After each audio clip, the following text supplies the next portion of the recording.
Hello dear students, welcome to Science Bus Yog sir. Today we are starting a very interesting topic जिसका नाम है gravitation.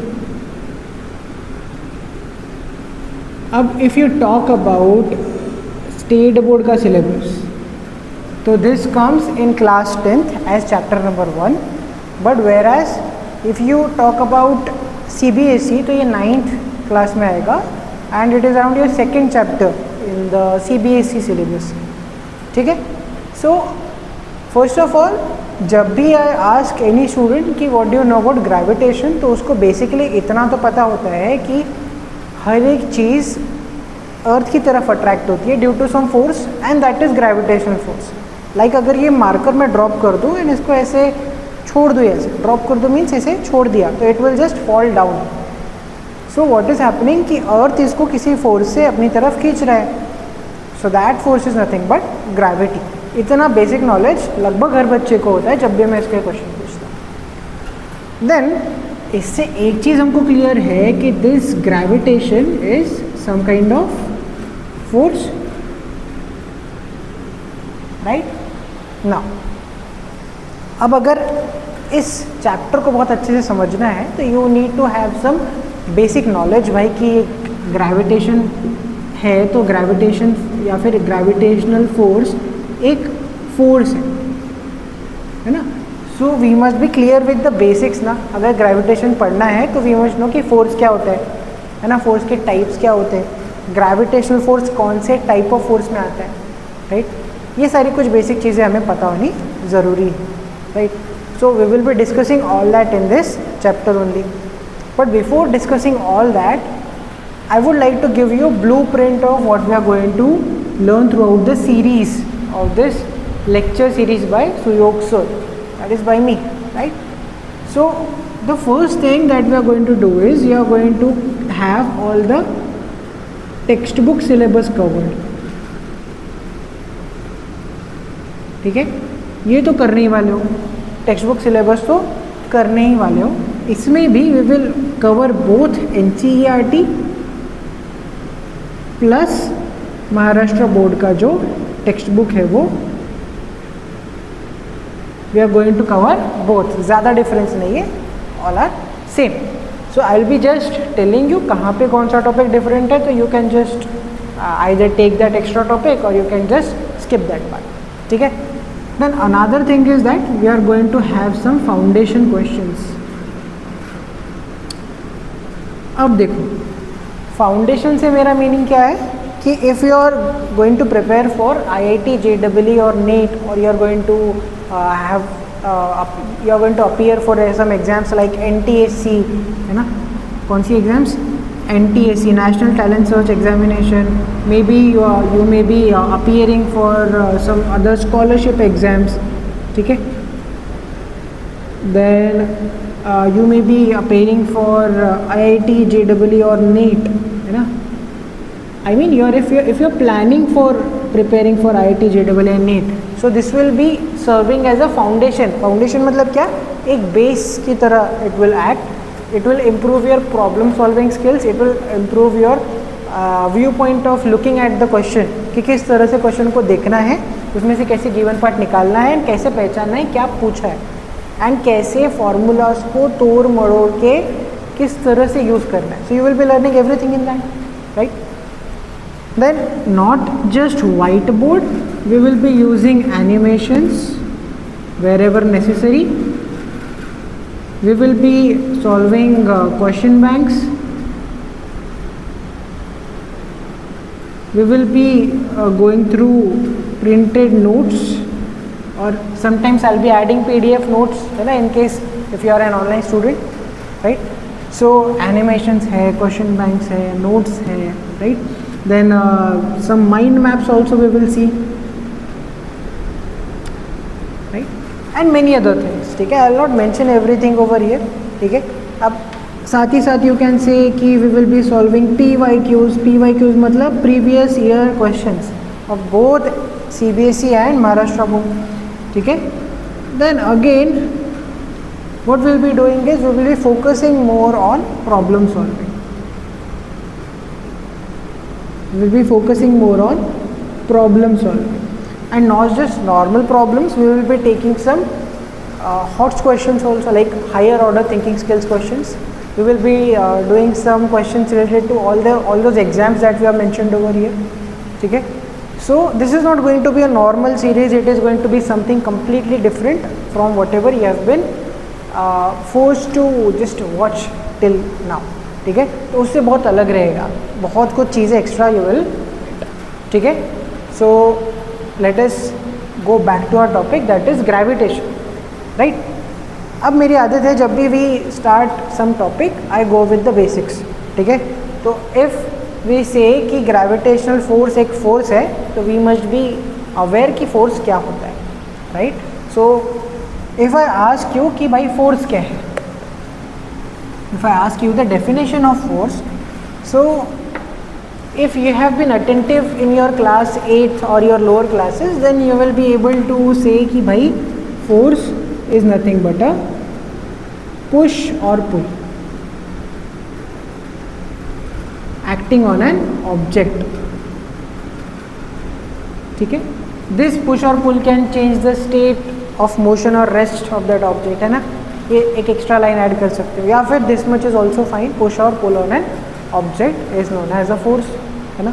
अब तुम्हारे around जितने भी इवेंट्स अकर हो रहे हैं ना, लाइक एक फुटबॉल को किक कर रहे हो, तो तुम उसको as a pushing movement explain कर सकते हो ना. या फिर तुम क्या कर रहे हो, किक कर रहे हो, दैट मीन्स व्हाट, आपके पैर से आपने उस फुटबॉल को पुश ही किया ना. ड्रॉवर खोल रहे हो तो खींच रहे हो, पुल कर रहे हो, फोर्स अप्लाई कर रहे हो ना कि ओपन करने के लिए, सो खींच रहे हो, पुल कर रहे हो. So every action can be mentioned in the form of push or a pull. और जो भी ऐसा एक्शन है जिसमें पुश या पुल आप अप्लाई कर सकते हो, या फिर उसका एज अ पुश और अ पुल एक्सप्लेन कर सकते हो, that action involve some kind of force, है ना.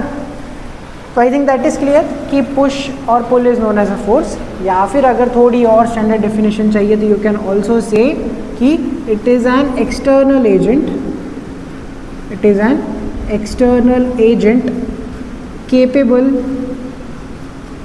of changing the state of rest or motion of a body, of an object लिख लो. किसी ऑब्जेक्ट का स्टेट ऑफ रेस्ट और मोशन तुम बदल सकते हो by using that external agent. External agent मतलब क्या, बाहरी कोई चीज़, फोर्स तुम बाहर से अप्लाई कर रहे हो. राइट, फोर्स अप्लाई किया, स्टेट ऑफ रेस्ट या मोशन चेंज किया. कैसे, लाइक एक कोई चीज़ यहाँ रुकी हुई है, एक अलमीरा है भारी सी, इसको धक्का दिया मैंने, फोर्स लगाया, तो वो रुकी हुई अलमीरा अब चलने लगी बिकॉज मैंने उसके ऊपर फोर्स अप्लाई किया. ठीक है, या फिर कोई रुका, या फिर कोई चल रही चीज़ है, लाइक कुछ पत्थर मेरे तरफ ऐसे स्लाइड होते हुए आ रहा है, I will just stop it by applying some force. ठीक है, तो in that case what I am doing कि एक मोशन वाला ऑब्जेक्ट है, मैंने उसको रोक दिया. राइट, तो these are some examples of forces. But मेरे हिसाब से the more correct definition will be this one. ठीक है, क्योंकि हर बार ज़रूरी नहीं कि जब फोर्स अप्लाई करो तो ऑब्जेक्ट का मोशन होगा ही, या फिर अगर स्टेट ऑफ रेस्ट में है तो मोशन करेगा ही. अगर एक बहुत भारी दीवार है, मैं उसके ऊपर फोर्स अप्लाई करता हूँ, है ना, तो वो दीवार मूव नहीं करेगी. सो आई कैन नॉट से कि हर बार स्टेट ऑफ रेस्ट या मोशन चेंज होगा. So if someone ask you what is force, तो ये डेफिनेशन इज मोर एक्यूरेट. ठीक है, then we will be going with types of forces. अब again in lower classes you have learned about this. यहाँ ऐसे लिख लेते हैं types of forces. So one type is what, your contact force. One type is contact force and another type is non-contact force. Non-contact force. ठीक है, contact force and non-contact force. अब देखो, contact force की जब हम बात करते हैं तो ऐसे forces जिसमें physical contact necessary, like if I want to just I will need to have a physical contact, मतलब वो दो चीज़ें टच होनी चाहिए. अगर मुझे, फिर से एग्जाम्पल लेते हैं, अलमीरा है, अलमीरा को पुश करना है, तो मुझे अलमीरा को टच करना पड़ेगा, मतलब टच करके फिर धक्का देना पड़ेगा, तो अलमीरा आगे जाएगी, है ना. अब ऐसे चीन टपाक डमडम लाइक कुछ बोलूँगा तो लाइक ये मंत्र पढ़ने से थोड़ी ना वो आगे जाने वाली है ना. So what is going to happen कि I will just have to touch it and then push it, तब जाके आगे जाएगा, है ना. So that is a contact force. So if I talk about the examples, that will be muscular force. Again there can be friction force.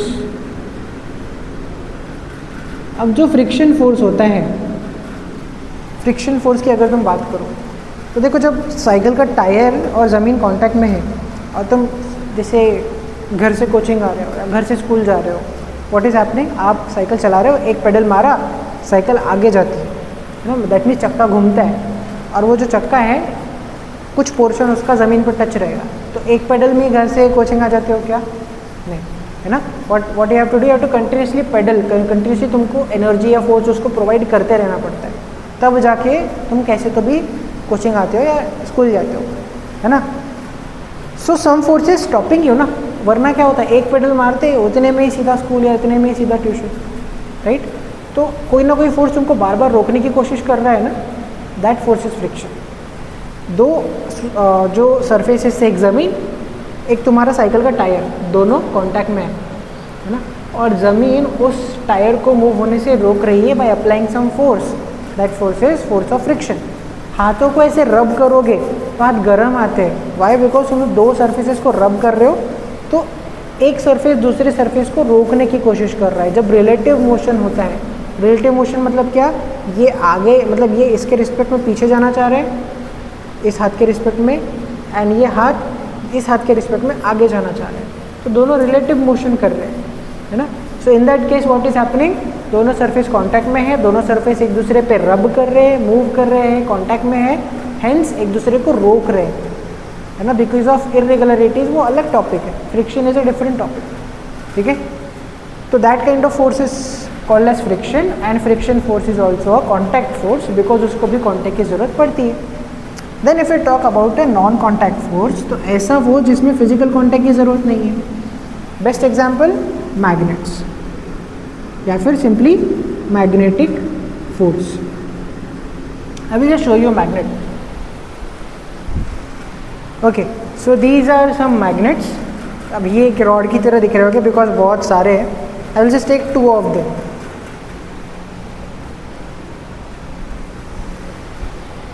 Okay, so see, हर एक magnet का एक north pole and south pole होता है। What will happen if I just bring them together, ऐसे पास में लेके आ जाओ। अभी कोई फिजिकल कॉन्टैक्ट नहीं है, यू कैन सी, अभी कोई फिजिकल कॉन्टैक्ट नहीं है, but still it's going to attract it. देखो थोड़ा खींचने में भी दिक्कत जाएगा, अगेन थोड़ा सा दूर है but still it's attracting it, है ना।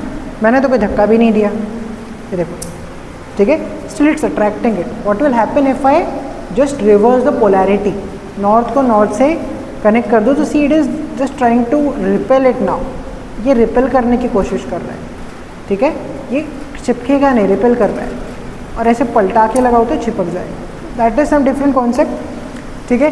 So what is happening over here कि मैग्नेटिक फील्ड को या फिर मैग्नेटिक फोर्स को अप्लाई होने के लिए कोई फिजिकल कॉन्टैक्ट की ज़रूरत नहीं पड़ रही है, it is directly getting attached, ठीक है। Now even if I talk about electrostatic force, जो तुम कंघी करते हो ना, तो बालों में कंघी करो बहुत देर इन द सेंस 5 मिनट जो भी है, एंड देन पेपर के जो टुकड़े होते हैं छोटे छोटे टुकड़े करो, एंड उसको फिर उस कंघी को वो पेपर के टुकड़ों के पास ले जाओ, it will just stick to it, ठीक है। तो the reason for that is what, कि there is some force acting over there, that is known as the electrostatic force, ठीक है। चार्जेस का सिर्फ वहाँ खेल है, इलेक्ट्रोस्टैटिक फोर्स के बारे में कभी और डिटेल में पढ़ाऊँगा, ठीक है। तो चार्जेस कम या ज़्यादा हो जाते, तुम्हारे हेयर से इलेक्ट्रॉन्स लूज़ करेंगे तुम्हारे हेयर, दैट इलेक्ट्रॉन्स कोम पे चले जाएगी, it will become negatively charge, और अनचार्ज पेपर को अपनी तरफ अट्रैक्ट करेगा। Again you have learned all about that in class 8 and everything, ठीक है। CBSE में क्लास 8 में you have learned about it. So electrostatic force is again a non contact force. Now what will happen if I just hold on to this marker, नीचे में अर्थ है। अब देखो, जैसे मैग्नेट्स के बीच में कांटेक्ट नहीं था, इसके और अर्थ के बीच में कांटेक्ट है क्या? नहीं है। Still if I drop it, ये जाके नीचे गिरेगा। मैं कैच कर ले रहा हूँ बिकॉज मैं नहीं चाहता मेरा मार्कर ख़राब हो, सो मैं इसको नीचे ड्रॉप कर दूंगा तो it will just fall down, right. कोई फिजिकल कांटेक्ट नहीं है, अगर तुम्हें भी एग्ज़ाम का टेंशन आ जाए कि भाई क्या होगा कैसे होगा, तुम जाके जैसे बालकनी के 1-2 कदम बाहर ले लो तो like you know earth is going to attract you towards itself without any physical contact, है ना. कोई फिजिकल कॉन्टैक्ट की ज़रूरत नहीं पड़ेगी और तुमको खींच लेगी फिर सीधा नीचे से ऊपर, right. So what is going to happen कि जो ग्रेविटेशनल फोर्स है, ग्रेविटेशनल फोर्स है, that is a non contact force. ठीक है, I think that much is clear. So this is all the basic that you need to understand. So first of all gravitational force एक type का force है. कौन सा force है? एक non contact force है. अगेन एक चीज़ किसी ने पूछ ली तो बोल देना कि it is a long range force. Long range force बहुत दूर दूर तक काम करते हैं. ठीक है, इसकी जो रेंज है बहुत ज़्यादा है. अरे घर पे वाईफाई है ना, नहीं होगा तो मैं घर पे तुम्हारा फ़ोन का हॉटस्पॉट है ना, उसकी एक रेंज है ना, जितनी देर तक जितनी दूर तक तुम अपने गरीब फ्रेंड को इंटरनेट दे सकते हो, है ना. That is long range. उसकी रेंज है, ज़्यादा रेंज है तो लॉन्ग रेंज है, छोटी सी रेंज है तो शॉर्ट रेंज है ना. Then if I ask you कि भाई इतने जो बड़े बड़े प्लैनेट्स है, सन है ना, सबको एक जगह पे घुमाने वाला, लाइक सन के अराउंड सारे प्लैनेट्स घूम रहे हैं. किसकी वजह से घूम रहे हैं भाई? ग्रेविटेशनल फोर्स की वजह से घूम रहे हैं. और इतनी भारी भारी जो पत्थर है, इतने भारी भारी जो माउंटेन्स है वो अर्थ से चिपक के है. तुम इतने हो भाई, इतने बड़े घोड़े हो, इतने बड़े लाइक इंसान हो, है ना, तुम्हारा इतना भारी वेट है, तुम खुद अर्थ से चिपक के हो. किस फोर्स की वजह से? ग्रेविटी की वजह से. दैट मीन्स ग्रेविटी बहुत स्ट्रांग होगा ना, है ना. इतनी भारी भारी चीज़ों को अर्थ से चिपका के रख रहा है, सो बहुत स्ट्रांग फोर्स होगा. Well it's not. ग्रेविटी या फिर gravitational force is the weakest force in the universe. ठीक है, so you have to remember all these things. Not important for exam and nothing. Even आपको एग्जाम्स में simply ये भी नहीं पूछेंगे कि ग्रेविटेशनल फोर्स किस टाइप का force and all. This is all extra information, but you need to understand all this in order to make your concept better. Okay, so with that we are going to start with the main contents from the next chapter or the next video, or not chapter, from the next video we will be going with the main content of the chapter. उसमें we will see all about the Kepler's law, circular motion, है ना, and other equations of motion and everything. ठीक है, so if you like this video, if you like the basics part of the video, and if you are like excited for what's coming next, whatever the numericals, whatever the foundation questions we are going to solve, then please try to subscribe to the channel and like this video, share with your friends so that they also get good quality content. So that I will also be motivated to make more such videos. Thank you for watching till the end and keep supporting.